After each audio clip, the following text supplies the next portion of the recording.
구석구석 가운데 흘러갈 수 있도록 기도하는 마음으로 예배 가운데 함께 해주시기를 축복합니다. 네, 우리 함께 로마서 15장 30절에서부터 32절까지 말씀 같이 읽도록 하겠습니다.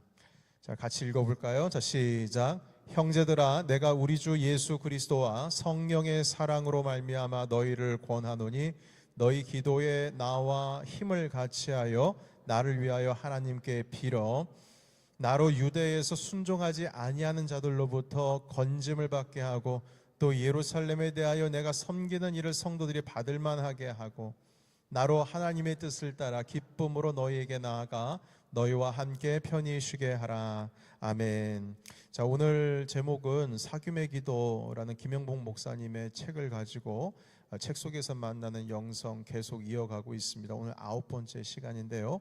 우리 모두는 세상을 위해 부름받은 제사장이다. 이제 오늘 중보기도에 대한 말씀으로 함께 좀 나눠보기를 원합니다.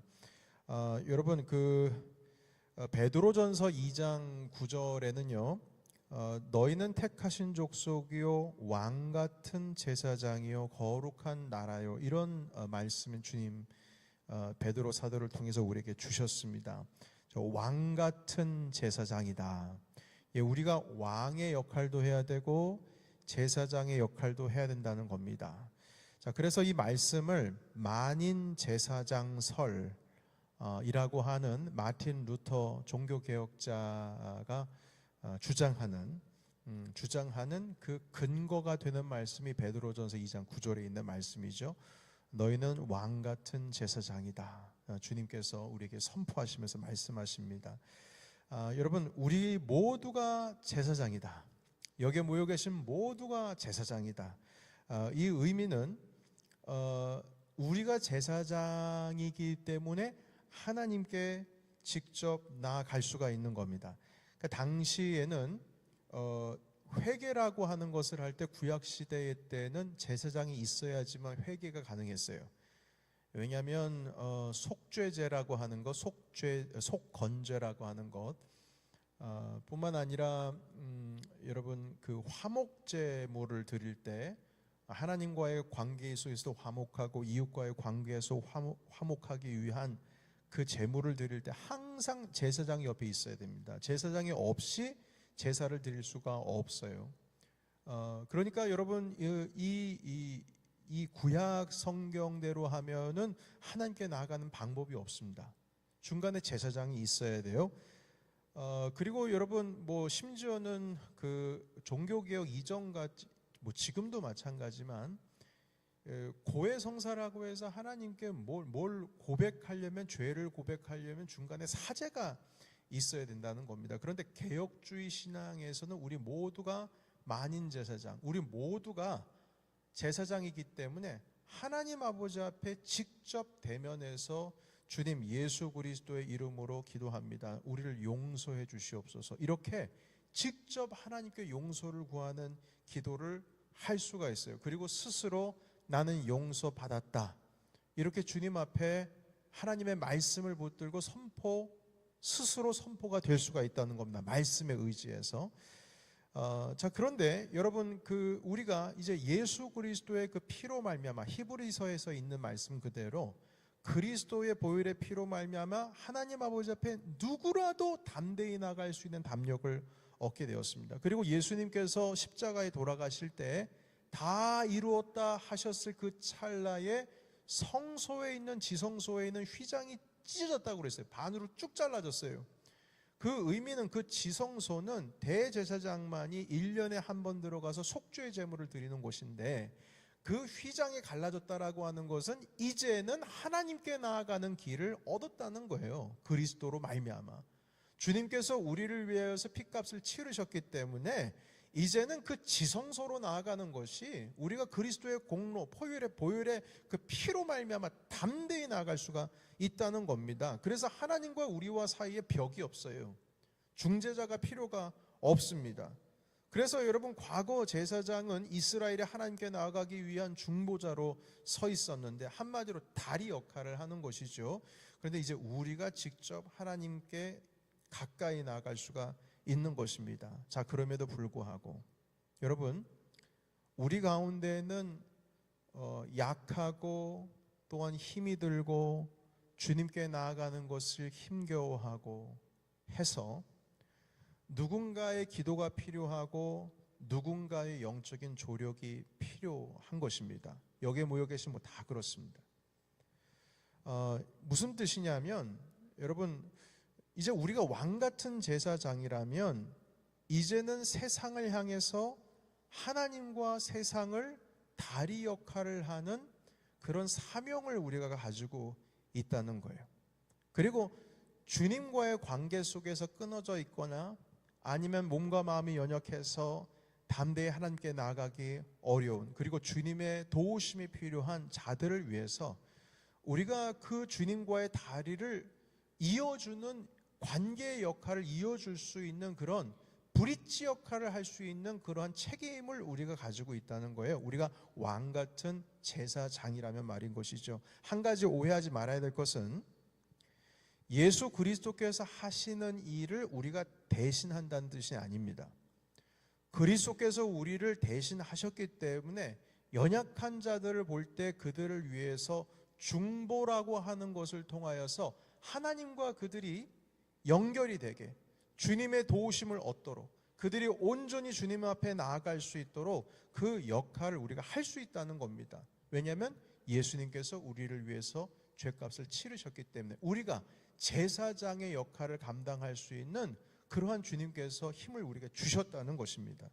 여러분, 그래서 오늘 말씀해 보시게 되면 로마서 15장 30절에도 보면 로마에 있는 성도들에게 사도 바울이 기도를 요청해요. 나를 위해서 좀 기도 좀 해 주십시오. 그러니까 사실은 사도 바울이 하나님 아버지의 관계가 무너진 것도 아닙니다.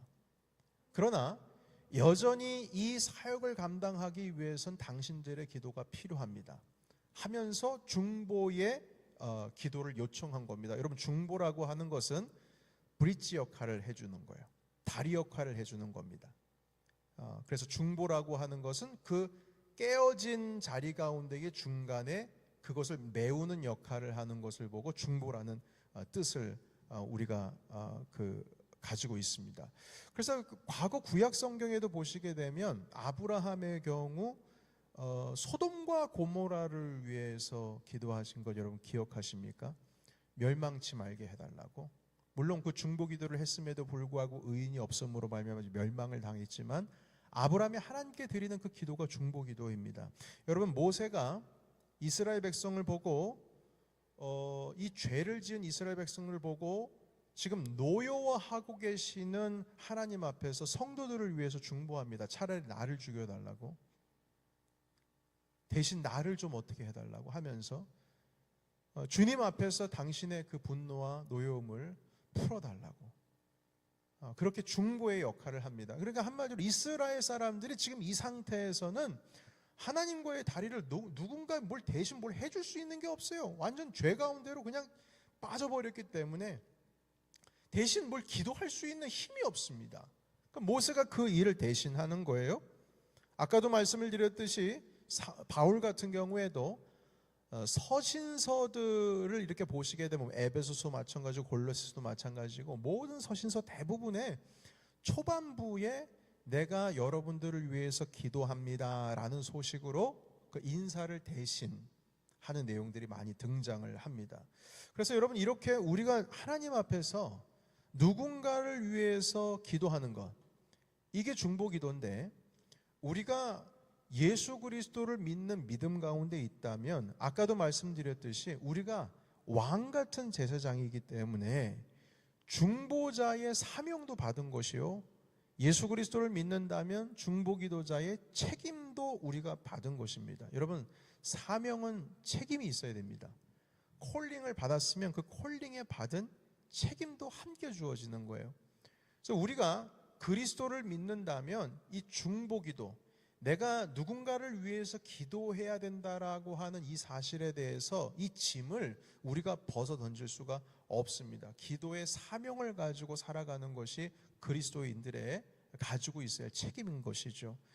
그래서 오늘 이 시간에 중보기도자가 사명과 책임을 다하기 위해서 알아야 될 점들을 잠깐 4가지 정도로 정리를 해보고자 합니다. 여러분들 여기에 다 예수 그리스도를 믿는 자들로서 사명과 책임감을 가진 사람들로서 이것을 다 알고 있어야 됩니다.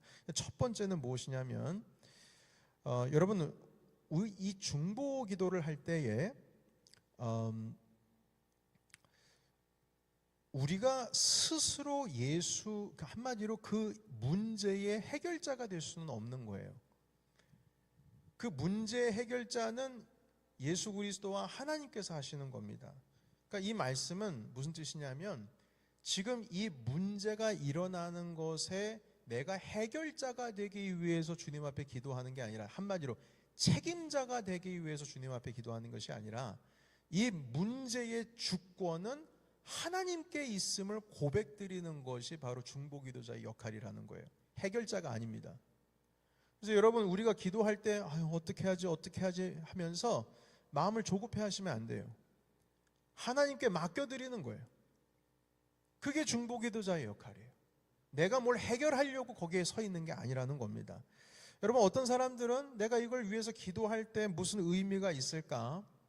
하나님께서 더 잘 아시지, 나 같은 사람이 이런 상황에서 기도한다 한들 뭐가 달라질 수 있을까, 이런 생각이 들기도 합니다. 그러나 아까도 말씀드렸듯이 분명히 알아야 될 것은 우리가 해결사가 되는 것이 아니라 그 문제를 해결할 수 있는 주권은 하나님께 있다라고 하는 사실을 우리가 알고 끊임없이 주님께 올려드리는 거예요. 그리고 더욱더 알아야 될 것은 무엇이냐면 그 문제의 해결도 하나님께 맡겨드려야 되겠지만 더 중요한 것은 무엇이냐면 그 문제 자체보다 그 문제를 안고 있는 그 사람, 아니면 그 나라, 아니면 그 공동체, 그 사람, 그 공동체, 그 나라와 하나님과의 관계가 더 중요하다는 사실입니다. 그게 더 중요한 거예요, 문제 해결보다. 여러분 예를 들어서 아픈 사람을 위해서 우리가 중보 기도한다고 하십시다. 당연히 이럴 경우에 말할 것도 없이 그 사람의 치유를 위해서 기도하는 것은 당연한 것이죠. 그러나 동시에 우리가 알아야 될 것은 무엇이냐면 그 사람이 이 일을 통하여서 하나님께 더 가까이 가고 주님과의 친밀함 속에 있도록 기도하는 것이 더 중요하다는 겁니다. 이 일을 통하여서, 이 과정을 통해서 주님을 더 깊게 알아가는 것이 필요하다는 거예요. 여러분 요셉이 이집트로 끌려갔을 때의 문제는 그가 노예가 되었다는 거였어요. 문제는 그가 감옥에 갇혔다는 겁니다. 문제는 그가 억울함을 당했다는 거예요. 그러나 그 문제에 만약에 우리가 요셉을 위해서 기도하게 된다면 그 문제가 물론 문제이긴 합니다만 더 중요한 것은 구약 성경의 창세기에 보면은 요셉이 하나님과 함께 했다라고 하는 표현이 3번 등장합니다. 그것도 감옥 안에서. 그리고 보디발의 집에 있을 때부터, 노예 때부터.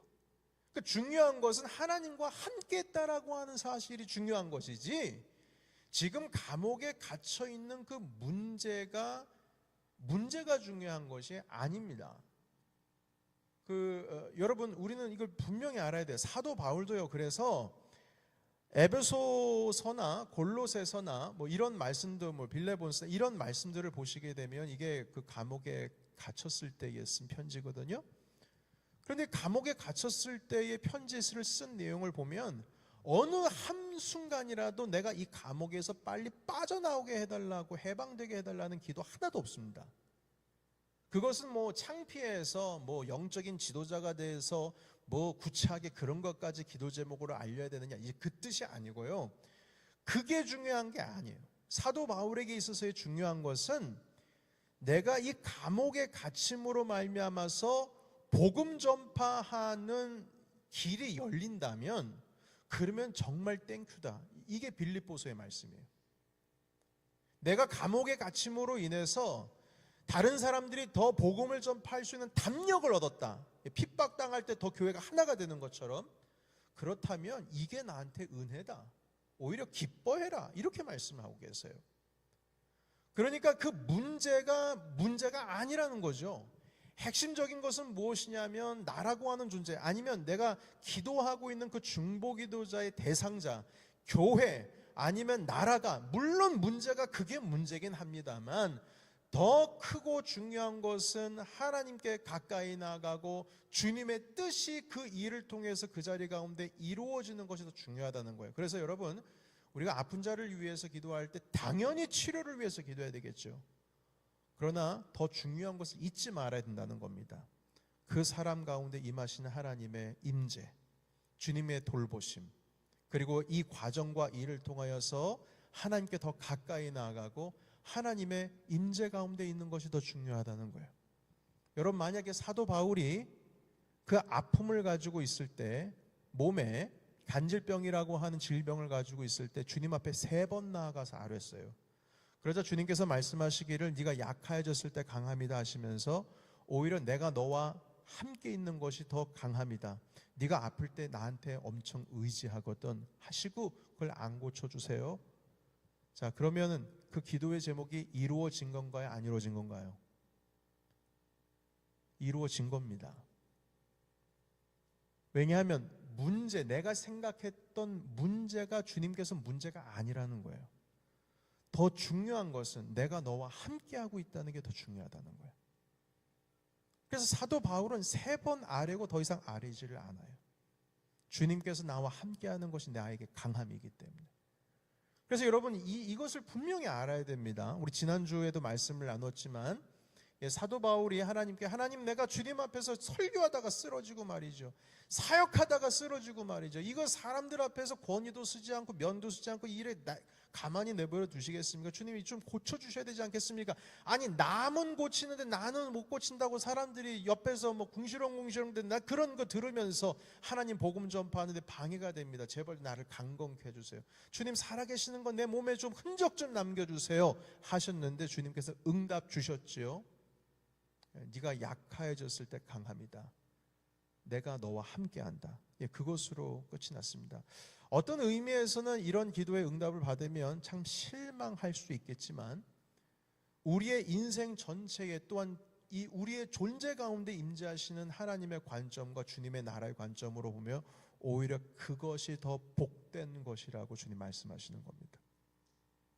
자, 여러분, 그래서 자녀를 위해서 기도할 때, 직장을 위해서 기도할 때, 학업을 위해서 기도할 때, 진학을 위해서 기도할 때, 더 나은 좋은 성적, 더 나은 비즈니스 결과를 위해서 기도할 때 중요한 것은 지금 풀어야 될 그 문제보다, 그 풀어야 될 그 사람, 그 긴박한 상황 가운데 있는 그 사람보다 더 중요한 것은 그분과 하나님과의 관계 속에서 주님과의 관계가 더 중요하다는 것입니다. 하나님께서 우리에 대해서 너무나 잘 아시니까 주님께 주권이 있음을 믿고 그분의 존재, 그분의 임재하심이 우리 가운데 있음을 위해서 기도해야 된다는 겁니다. 그것이 중보기도자의 첫 번째 사명을 가진 자가 알아야 되는 것이에요. 그걸 위해서 기도해야 된다는 겁니다. 두 번째로, 중보기도할 때 정직한 중보기도를 해야 됩니다. 여러분, 한국에서 사역하시는 저의 동료 목회자께서 중보기도 요청을 SNS에 이제 올린 적이 있어요. 뭐라고 올렸냐면 정직한 중보기도를 해주십시오 이렇게 올렸어요. 자, 이 의미는 뭐냐면 말뿐이 아니라 그대로 기도를 해달라는 거예요. 그러니까 진실되게 말이죠. 여러분, 근데 우리는 기도하겠습니다 이걸 말을 잘 하잖아요. 무슨 일이 있을 때 기도하겠습니다 이런 말 하지 않습니까? 그런데 그걸 정말 그냥 말로써가 인사치레처럼 그렇게 하는 게 아니고 진짜 기도해 달라는 거예요. 조금이라도 시간을 내서 기도하라는 겁니다. 그 정도로 그때 당시에 이분에게는 급박한 일이 있었어요. 물론 지금은 위기를 잘 넘겼지만 정직하게 기도를 해달라고. 어떤 목사님께서 부목사님 시절 때 이런 말씀을 하는 걸 제가 들었어요. 성도님께서 기도해달라고 목사님한테 부탁을 했는데 이 목사님께서 기도하는 걸 깜빡 잊어먹었어요. 그런데 이것이 일주일 지나고 2주 지나고 한 달 지나가지고 결국에는 그 문제가 너무나 잘 해결됐습니다. 그래서 그 권사님께서 문제가 너무 잘 해결돼서 그 선물 하나를 가지고 목사님께 가져오시면서 목사님 기도해 주셔서 감사합니다. 목사님 기도 때문에 제가 일이 잘 해결됐습니다. 해가지고 드리는데 목사님이 기도를 깜빡 잊고 안 했거든요. 그러면 그 선물을 받을 자격이 있어요, 없어요?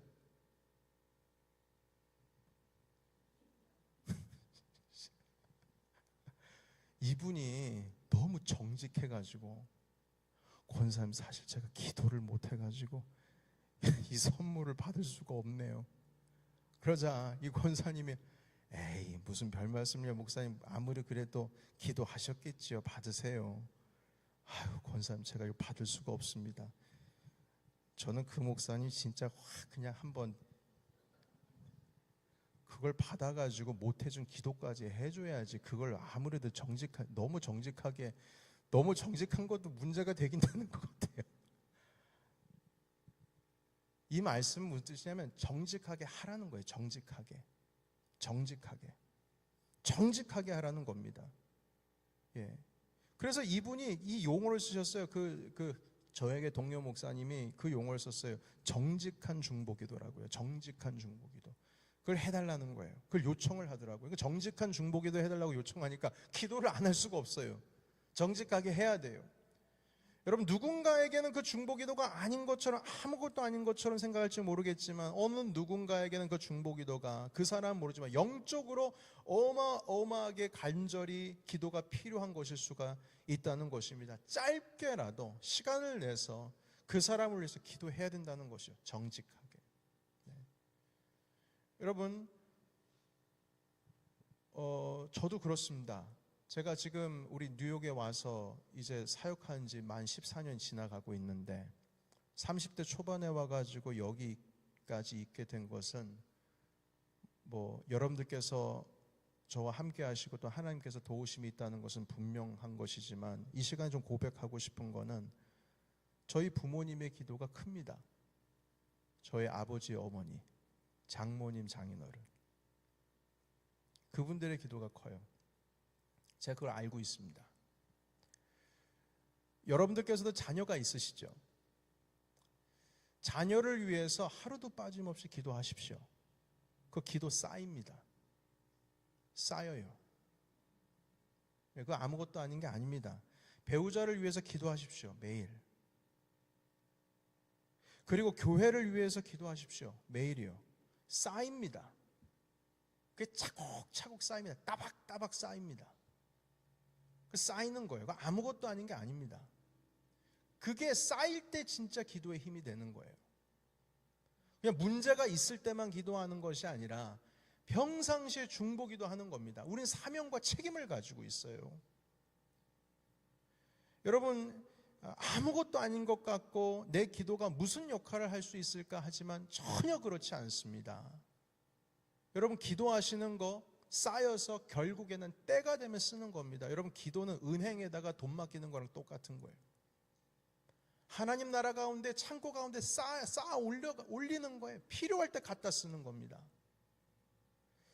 여러분 정직한 중보기도 가운데 있어서는 화살기도라는 것도 있어요. 빠르게 지나가면서 기도하는 겁니다. 화살기도. 지나가다가 사고 현장을 목격하거나 신문에서 안타까운 소식을 접하거나 뉴스를 보면 어떤 좀 안타까운 이야기를 들었을 때 그냥 짧게 기도하고 가는 거예요. 짧게 기도하고 하나님 도와주세요. 이게 더 큰 사건 되지 않게 해주세요. 하나님 저 영혼을 살펴주세요. 이렇게 기도하는 거예요. 아무리 화살처럼 빠르게 지나가더라도 그 기도는 아무것도 아닌 기도가 아닌 겁니다. 그 당면한 사람에게는, 그 당면한 공동체에서는 정말 간절한 중보기도가 될 수가 있다는 거예요. 우리 도움이 될 수 있다는 겁니다. 그래서 여러분 우리가 정직한 중보기도를 해야 돼요.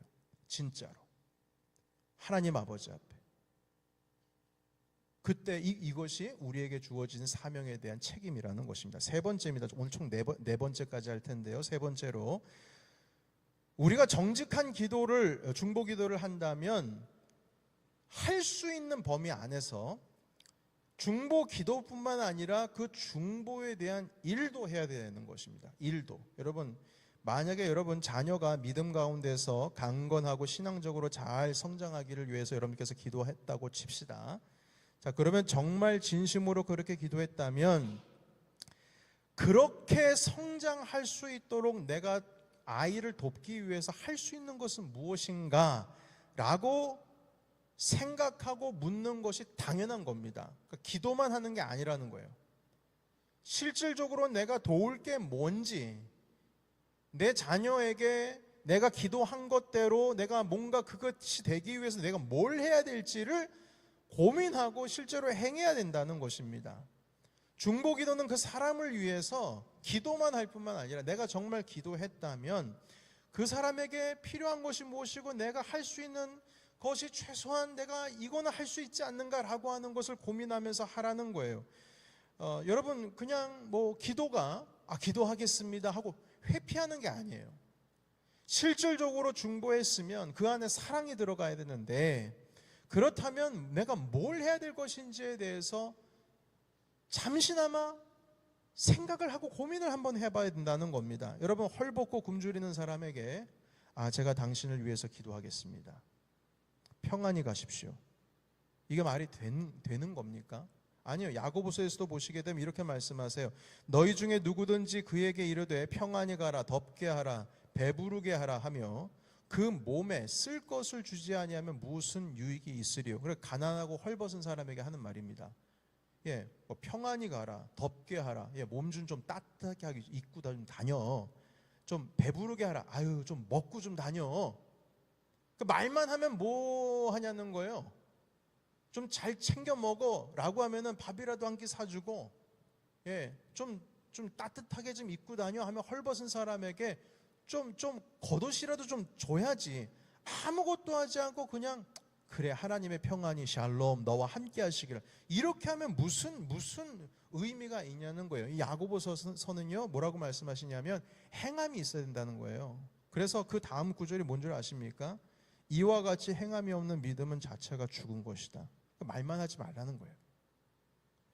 여러분 진실한 마음으로 우리가 중보기도를 할 때, 한마디로 정직한 중보기도를 할 때 그 중보기도에 합당한 내가 할 수 있는 일이 무엇인지를 잠깐 생각을 해보는 겁니다. 왜냐하면 그게 또 복인 거예요. 왜냐하면 늘 우리 교회는 말씀드렸듯이 복이라고 하는 것은 내가 가지고만 있으면 그게 복이 아니다.